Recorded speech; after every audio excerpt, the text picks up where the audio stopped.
The most useful thing for me was actually doing an undergraduate thesis. It sounded like an interesting idea in practice, in theory, right?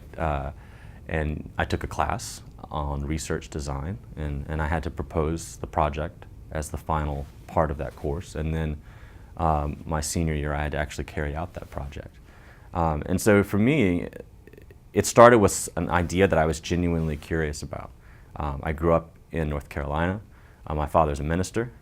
A lot of these debates that I had with people about politics and about political issues were imbued with religion and religious perspectives.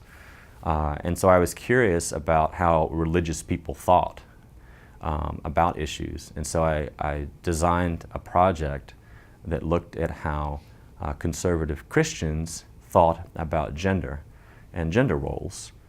And the project itself involved reading texts, that prominent Christian conservatives had written.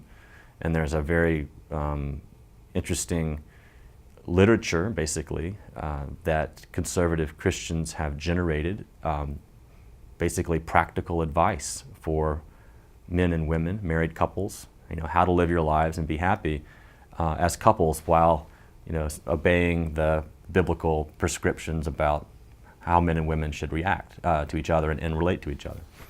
I did that. I looked at survey data.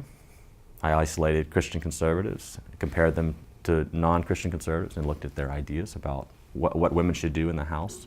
And then I recruited a group of about 20 men and women and met with them in two groups and had about a 2-hour conversation with each group of 10 and talked about, they talked about their own lives and their own understandings of these issues, and they all identified as conservative Christians. And so it was really a chance to go beyond the simple questions that survey data can provide and then ask these people what they think.